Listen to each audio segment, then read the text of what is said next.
When someone hurts you, your first instinct is to react. Maybe you want to confront them, demand an explanation, or make them feel the same pain they inflicted on you. Maybe you want to prove your worth, show them what they lost, or hold on to the connection in the hope that they'll realize their mistake. But here's the problem. Every emotional reaction, whether it's anger, sadness, or even pleading, gives them power over you. People expect you to react. In fact, many thrive on it. They know that if they push the right buttons, they'll get a response. And as long as they can predict how you'll behave, they can control the situation. But what happens when they don't get that reaction? What happens when they expect pain, frustration, or desperation, but instead they get nothing? That's when the dynamic shifts. That's when they start feeling something they weren't prepared for: uncertainty. See, indifference is the most disarming response you can give to someone who hurt you. Not because you're pretending not to care, but because you're showing them through your actions, not your words, that their behavior doesn't define your emotional state. That's the real power move. Think about it. If someone pulls away hoping you'll chase and you don't, who's left wondering? If they expect you to beg for their attention, but you stay silent, who's the one waiting now? If they try to manipulate you, expecting an emotional reaction, and you remain calm, who loses control of the game? This isn't about playing mind games. It's about taking back control of your emotions. It's about refusing to let someone else's actions dictate your state of mind. Because the moment you let your emotions become a reaction to their behavior, you give them the ability to control you. And the second you take that power away, that's when they start questioning everything. Now, let's break this down psychologically. Why does indifference work so well? First, it disrupts the pattern. Most people hurt others and expect a familiar response, whether it's tears, arguments, or an attempt to fix things. That predictable response feeds their ego. It reassures them that they still have some level of influence over you. But when they don't get that, when you break that pattern, their brain doesn't know what to do with it. That's why it's so unsettling. It forces them to sit with their own actions instead of distracting themselves with your reaction. Second, it removes the emotional reward. People who hurt you, whether intentionally or unintentionally, often get some kind of psychological payoff from it. Maybe they feel powerful knowing they can affect you. Maybe they enjoy feeling chased. Maybe they just want to feel important in your life. But when you refuse to engage, when you act as if their actions are irrelevant to you, that reward disappears. And without that emotional payoff, they start questioning their own impact.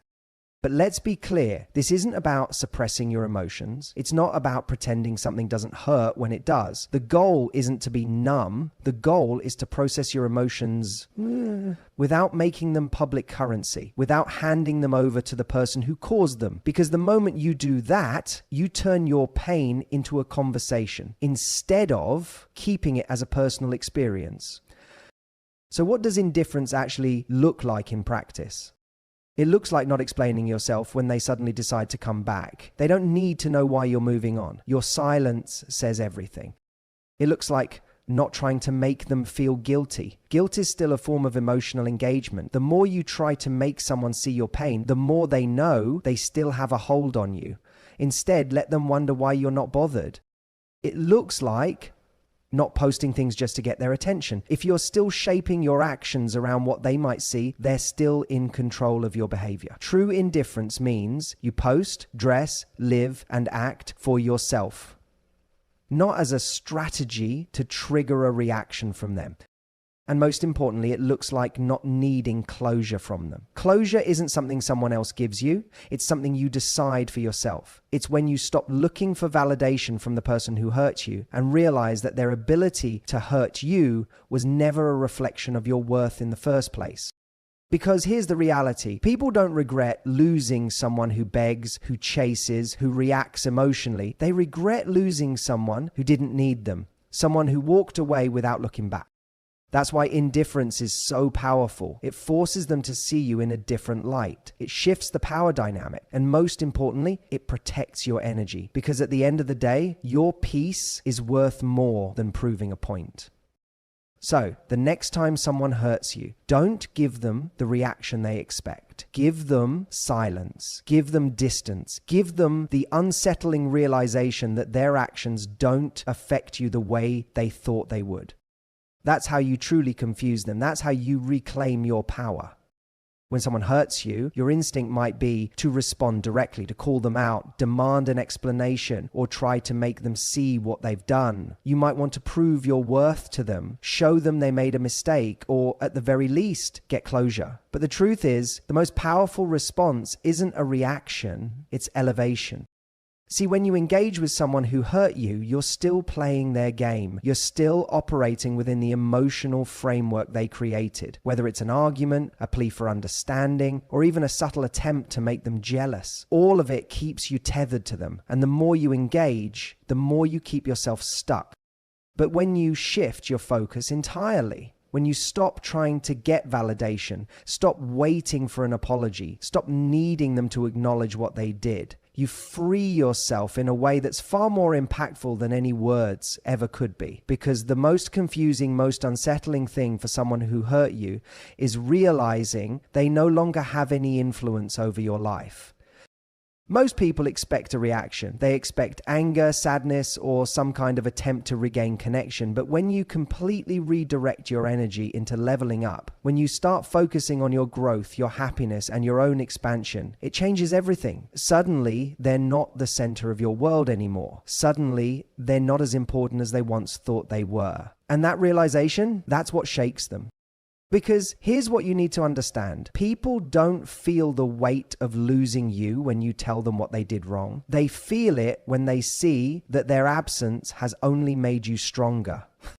When someone hurts you, they often assume they've taken something from you, your confidence, your joy, your ability to trust. And if you stay in that space, if you remain in pain, in longing, in analysis of what went wrong, they continue to hold power in your life. But when you rise, when you become more vibrant, more fulfilled, more aligned with your best self, that's when they start questioning everything. Think about it. Have you ever seen an ex who seems unbothered and thriving, and suddenly you feel an urge to reconnect? Not because you necessarily want them back, but because their detachment makes you wonder why you didn't have the impact you thought you did. That's exactly what happens when you shift your energy from proving your worth to simply embodying it. So how do you do this in practice? First, you remove your focus from them entirely. This means no checking their social media, no wondering what they're thinking, no analyzing their actions. Every moment you spend thinking about them is energy you're taking away from yourself, and that energy is better spent on your own evolution. Second, you pour that energy into something that expands you. Maybe it's your fitness. Maybe it's a career move. Maybe it's a passion project you've been neglecting. Whatever it is, it has to be something that builds you up, not as a way to show them, but as a way to reclaim your power. Because when you start thriving, not out of revenge, not out of spite, but out of a genuine commitment to your own growth, you shift from being someone who was left behind to someone who is moving so fast that the past can't keep up. And that's where real transformation happens, not in getting them to regret losing you, but in reaching a place where their regret is irrelevant. Now, let's be clear, this isn't about pretending to be happy. It's not about faking confidence or using success as a shield for unresolved pain. It's about genuinely building a life that is so fulfilling, so aligned with who you are, that looking back feels unnecessary. And here's the irony. When you truly level up, when you completely detach and invest in yourself, that's often the moment they start noticing. That's when they start reaching out. That's when they start questioning their choices. Because nothing is more unsettling than realizing someone you hurt doesn't need you anymore. But here's the key. You don't do this for them. You don't level up as a strategy to get their attention. You do it because you deserve the best version of yourself. You do it because every ounce of energy spent dwelling on them is energy that could be used to create something extraordinary in your own life. And when you truly understand that, when you start living as if their actions no longer define your future, you become untouchable. So let them wonder, let them be confused, let them sit with the silence of your absence. While they're looking back, you'll be too busy moving forward. When someone hurts you, one of the biggest mistakes you can make is becoming predictable. See, people operate in patterns. They get used to a certain rhythm in their interactions with you. They know how you react when you're upset. They know if they ignore you, you'll eventually reach out. They know what triggers you, what makes you fold, what keeps you attached. And as long as they can predict you, they can control you. But the moment you break that pattern, everything shifts, because when they expect one thing and get something completely different, it forces them to stop and question what's happening. And that's exactly what you want. To disrupt the dynamic, to pull them out of their comfort zone, and to make them realize they no longer understand the person they once thought they had figured out. Think about it. If they hurt you and expect you to get emotional, but instead you remain calm and composed, what happens? They get thrown off. If they expect you to reach out and you don't, who's left wondering? If they think you'll wait around for them to change, but instead you move on effortlessly, who's now feeling the loss? That uncertainty, that shift in power? That's what confuses them.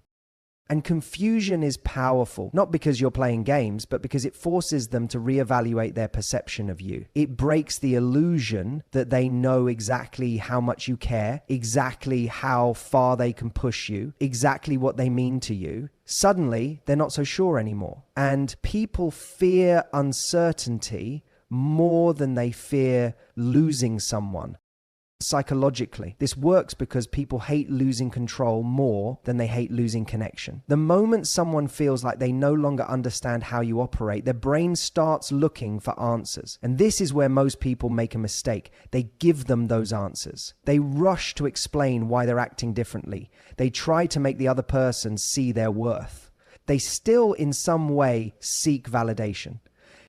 But the real power move is to leave them in that space of uncertainty, to let them sit in their own confusion. Because when someone doesn't understand your behavior anymore, they start paying attention in a way they didn't before. They start questioning their assumptions about you. And the longer they're left without clarity, the more their mind starts filling in the blanks. And that's where the shift happens. When you become unpredictable, you become intriguing. When you no longer follow the script they've come to expect, they start wondering what changed. And the best part, they assume it has to do with them, even if it doesn't. Now, how do you actually apply this? First, stop repeating past behaviors. If every time they ignore you, you chase, stop chasing. If every time they come back, you let them in, stop letting them in so easily. If you usually react to their games, stop playing. The goal isn't to be robotic, it's to be intentional. Second, give them silence where they expect words. Most people, when hurt, feel the need to explain, to tell the other person how much they messed up. But the most unsettling thing is when someone just disappears, when someone you expected to fight for you simply lets you go. That absence speaks louder than anything you could say.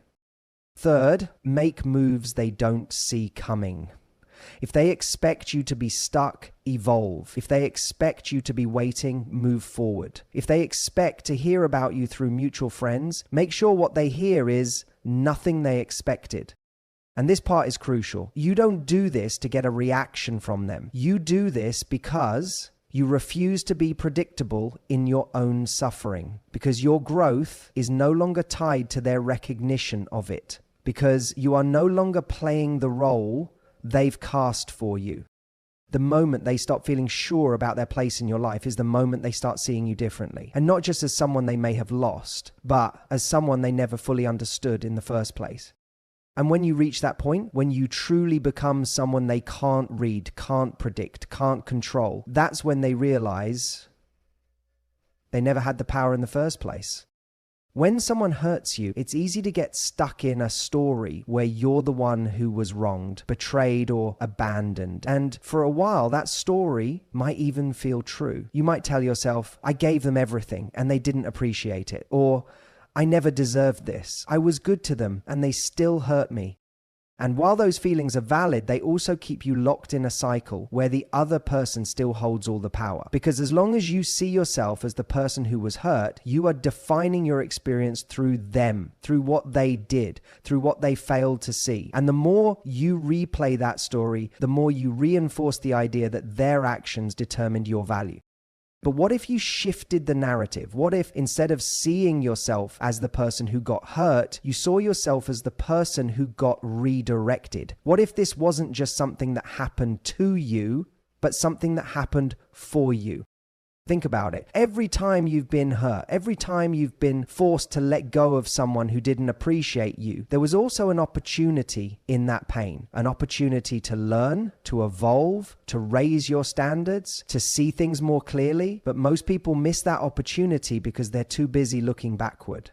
When you shift the way you frame what happened, everything changes. Instead of asking, why did they treat me like this? You start asking, why did I accept it for so long? Instead of thinking, I just need them to see my worth, you start realizing, I need to see my own worth first. And instead of trying to make them regret losing you, you start focusing on making sure you never betray yourself again. And this shift, this reframe, it confuses the person who hurt you because they expect you to stay stuck in their version of the story. They expect you to see yourself the way they treated you. And when you don't, when you rewrite the entire meaning of the situation in your favor, it disrupts everything they thought they knew. See, people feel powerful when they think they've left an emotional mark on you. If they believe you're still hurting, still waiting, still needing something from them, it reassures them of their importance in your life. But the moment you stop defining your experience through their behavior, they lose that power, because now they're not just dealing with someone who is moving on, they're dealing with someone who has transformed because of what happened. And that is unsettling. Now, let's break this down even further. Why is this so powerful? First, it removes them from the center of the story. As long as you're fixated on what they did, they're still the main character in your mind. But the moment you start focusing on what you've gained, even if it's just wisdom, clarity, or a deeper understanding of yourself, they shrink in significance. Second, it forces them to question their own impact. If they expected you to be broken, but instead you're thriving, it makes them wonder, did I ever have the power I thought I did? Because people don't regret hurting someone who begs for closure. They regret hurting someone who used that pain to evolve beyond them. Third, it frees you. And that's the most important part, because this isn't about manipulating their emotions. This isn't about playing a game or trying to get inside their head. This is about reclaiming your own story so that their choices no longer define your future. So, how do you apply this? First, stop telling the same story. Every time you catch yourself thinking, I can't believe they did this to me, shift the focus. Ask yourself, what did I learn from this? How did this redirect me towards something better? Second, stop looking for validation from them. You don't need them to admit they were wrong. You don't need an apology to move forward. Their understanding is irrelevant to your healing.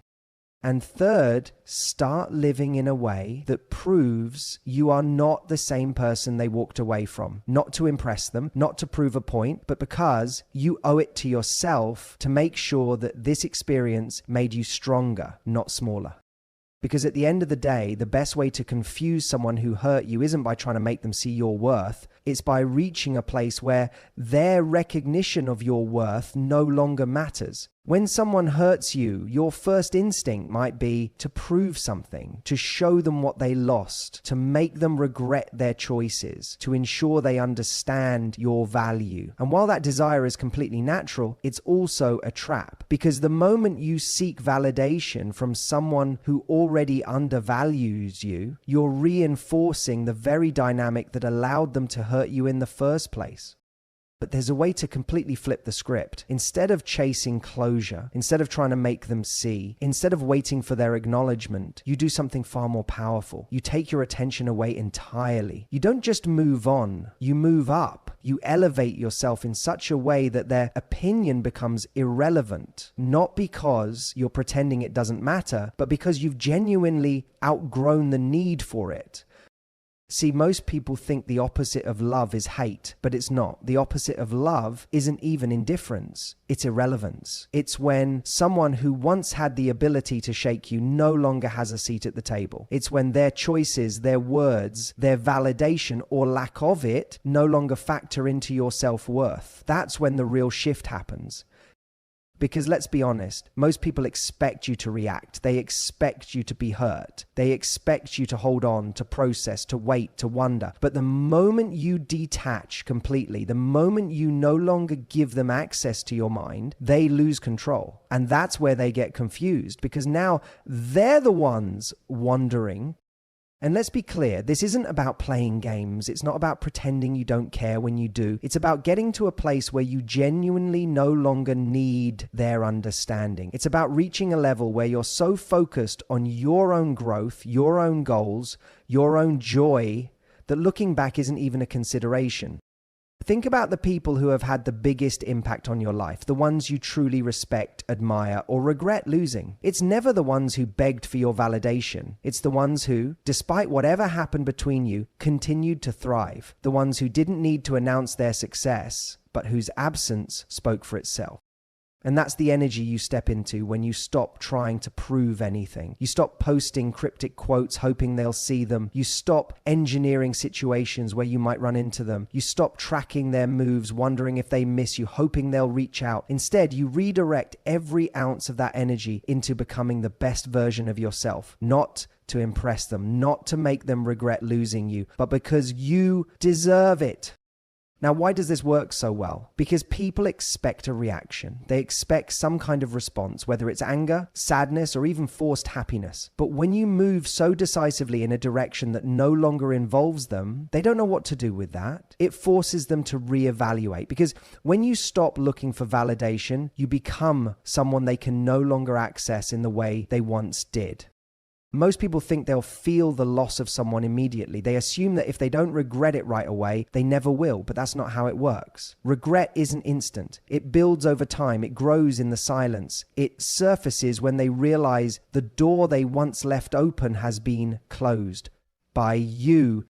But here's the thing, by the time they realize it, you won't care anymore. And that's the real win. Not that they miss you, not that they finally see your worth, but that their recognition of it is no longer something you seek. So, what do you do now?